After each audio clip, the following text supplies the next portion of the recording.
The house had always been quiet. Too quiet. At first, the silence had been a blessing for Daniel. Moving into a secluded home on the outskirts of town had seemed like the perfect escape from the chaos of city life. He had convinced himself that the isolation would be peaceful, that the dark woods surrounding the house would provide a sense of calm. But peace was not what he found. It started with whispers, soft, almost imperceptible murmurs in the dead of night. He first dismissed them as the creaking of old wooden beams, the settling of the house, but the sounds grew louder, more distinct. By the end of the first week, he could hear them clearly. Voices, not just voices, but words. "Help me. He's watching. Don't open the door." Daniel told himself it was his imagination. Living alone in a large, empty house could play tricks on the mind. He forced himself to ignore it. He played music at night, left the television on, anything to drown out the unnatural whispers. But no matter what he did, they persisted. And then, they changed. One night, just past 2 a.m., Daniel awoke to a distinct tapping sound, 3 slow, deliberate knocks against the bedroom wall. He sat up, heart pounding, his breath hitching in his throat. The sound had been too precise to be random. Swallowing hard, he reached for his phone, turning on the flashlight. The beam of light swept across the room, illuminating nothing but his old wooden dresser, the slightly ajar closet door, and the shadows clinging to the corners. Then the whisper came again, clearer than before, closer. "Don't turn around." A cold dread slithered down Daniel's spine. His body locked up. He was frozen, pulse hammering against his ribs. Someone was behind him. He could feel it, a presence, a weight in the air. The room was suffocatingly still, as if the world was holding its breath. Slowly, he turned his head. Nothing. But the air was different, charged with something unseen. The shadows in the corners seemed deeper, darker, moving ever so slightly. Daniel grabbed the bedside lamp, flicking it on. The warm glow bathed the room in light, but it did little to settle his nerves. He didn't sleep that night. The house remembers.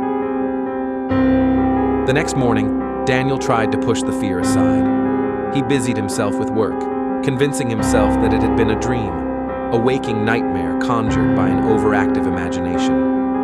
But when night fell, the house refused to let him forget. At exactly 2 a.m., the knocks returned. 3 slow, deliberate raps against the bedroom wall.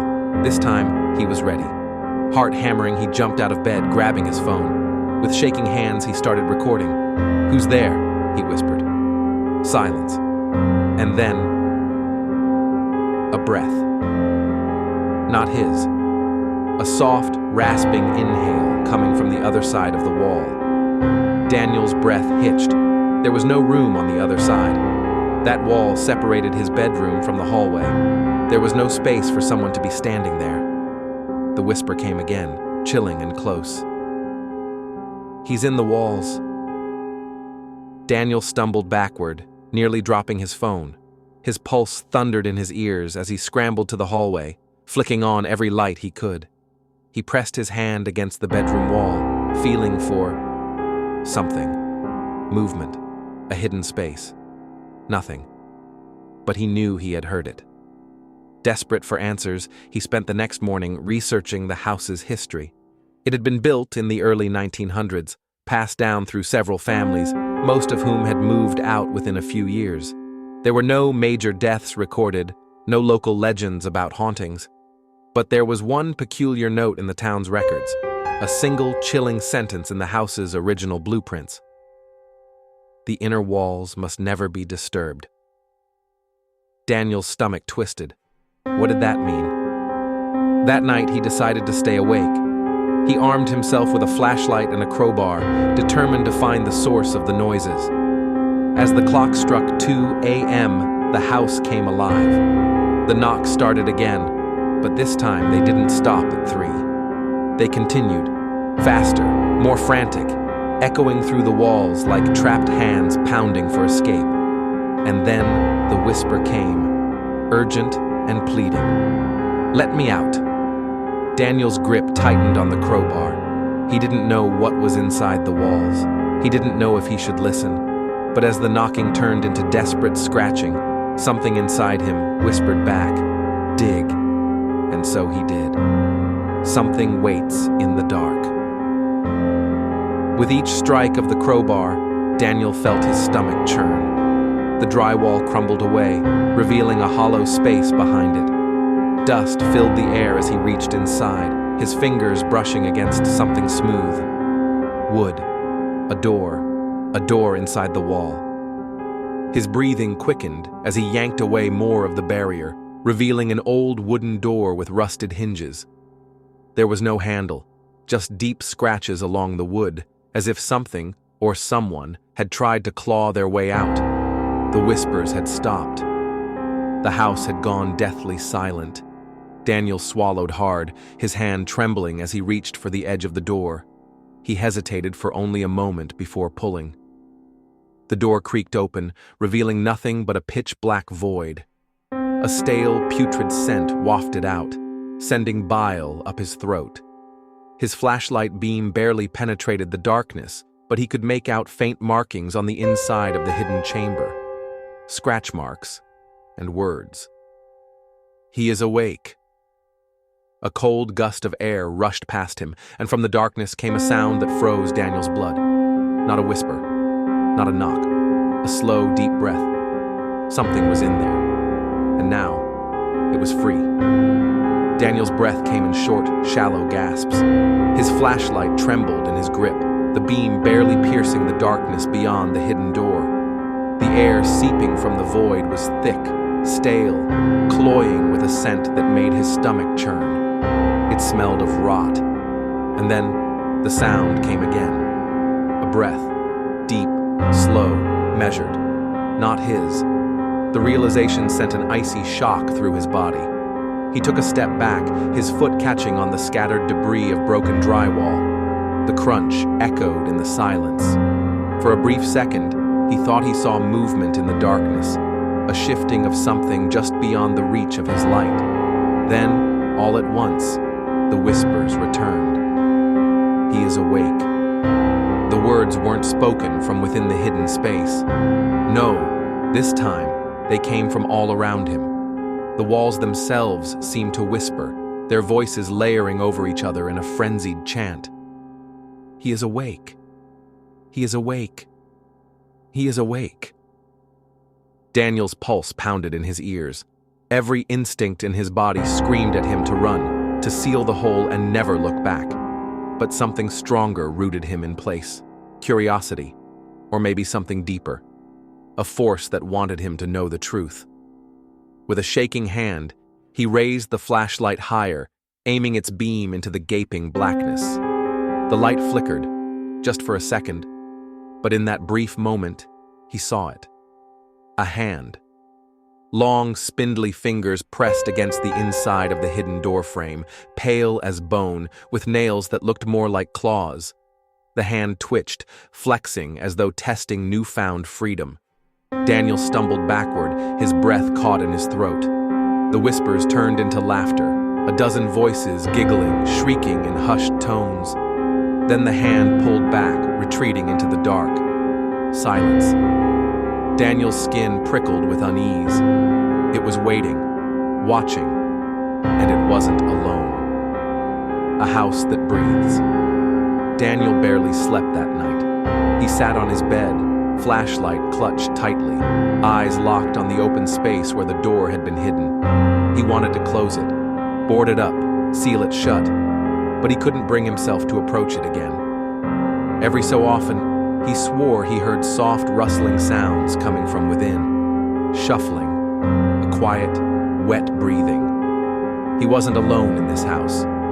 By morning, his exhaustion was overwhelming, but the fear had settled into something more dangerous, determination. He needed to know. Grabbing his laptop, he dove deeper into the house's history. What he found made his blood run cold. The house's original owner had been a man named Elias Thatcher, a reclusive builder who had designed the home himself in the early 1900s. But Thatcher wasn't just a builder. He was an occultist, obsessed with trapping something within the walls of his home. There were stories, rumors from old newspaper clippings about people who had gone missing around the property, strange sounds reported by the few who had lived here after him. And then, he found it. A faded, yellowed article from 1932. Local boy vanishes without a trace, last seen near the Thatcher home. The details were vague, but the more Daniel searched, the more he uncovered. At least 4 people had gone missing in the years after Thatcher's death, and the house had changed owners 6 times in the last century, each family moving out within months. None of them had stayed long enough to dig into the walls. Daniel's stomach twisted. He clicked back to the blueprints he had found earlier. The same words stood out, sending a shiver down his spine. The inner walls must never be disturbed. Had he made a mistake? The scratching returns. That night the sounds changed. No more whispers, no more knocking. Instead, scratching. Long, slow drags of something sharp against the wood inside the walls. It started in the hallway, just beyond his bedroom door. Then it moved, down the hall, past the bathroom, to the living room. Daniel sat frozen, listening as the sound circled him, moving from room to room. It knew where he was. It was hunting. A low creak sent his pulse racing. He turned, eyes locking on his closet door. It was open. Not much, just an inch. But he knew for certain he hadn't left it like that. And then, from inside the closet, a whisper. Not like before. This one was slow, ragged, guttural. Closer! Daniel bolted. An unseen horror. He didn't stop running until he was outside, gasping for breath, the cold night air stinging his skin. His house loomed behind him, its dark windows like empty, watching eyes. Something was inside, something that had been trapped there for decades, and now it was waking up. Daniel fumbled for his phone, his fingers trembling as he called the only person he could think of, an old friend, Noah, who had always been a skeptic of the supernatural. When Noah picked up, Daniel barely choked out the words. "I need help," he whispered. A long pause. Then Noah sighed. "This is about the noises, isn't it?" Daniel's breath hitched. "How do you know?" Silence. Then Noah spoke again, his voice quieter this time. "Because you're not the first person to call me about that house." The call cut off, and from the darkness of his open bedroom window, Daniel swore he saw something move, a shape, pale and watching. It knew he was trying to escape, and it wasn't going to let him go. Daniel stood outside his house, his breath visible in the cold night air, his fingers still gripping his phone in stunned silence. "Because you're not the first person to call me about that house." Noah's words echoed in his mind, chilling him more than the icy wind against his skin. Something was terribly wrong. The noises, the whispers, the thing behind the walls. Daniel's instincts screamed at him to leave, to never step foot inside that house again. But he knew himself too well. He couldn't walk away without knowing the full truth. And Noah? Noah had answers. Fighting against the gnawing dread in his stomach, Daniel got into his car and dialed Noah's number again. This time, his friend picked up on the first ring. "You need to get out of there," Noah said immediately. "Now." "I already am," Daniel replied, gripping the steering wheel. "I'm outside. But what the hell do you mean I'm not the first? Who else lived here?" A long pause. Then Noah exhaled, his voice laced with something Daniel had never heard from him before. Fear. "Meet me at my place," Noah said. "I'll explain everything." Daniel hesitated. He didn't want to leave the house unguarded, not after what he had seen. But he also knew that staying would get him nowhere. So, against his better judgment, he drove off, leaving the house behind. But not before seeing movement in the upstairs window. Something standing there, watching him leave. the ones who disappeared. Noah's apartment was dimly lit, the curtains drawn tight despite the late hour. Daniel barely had time to sit down before Noah shoved a stack of old missing person reports across the table. "You're the 7th person to live in that house in the last 20 years, Noah said grimly. But here's the thing, no one stays for more than a few months, and not all of them made it out. Daniel's blood ran cold as he scanned the reports. A woman named Lillian Harper lived there in 2008, vanished without a trace. A man named Jordan Tate moved in 2013, reported hearing strange noises. He disappeared a month later. A family, 2 parents and their daughter, moved in 2017. The parents were found wandering the woods 2 miles away, delirious. The daughter was never found." Daniel's stomach twisted as he flipped through the pages. "I didn't hear about any of this," he whispered. "Because it was never made public," Noah said. "The house never sold through normal means. The bank kept it off market, offering it to people willing to move in for cheap. And once the tenants either left or disappeared, the cycle started again." Daniel clenched his jaw. Someone, or something, was in that house, and it had been feeding for years. Then Noah pulled out something even more unsettling, a photograph. It was old, the edges curled and faded.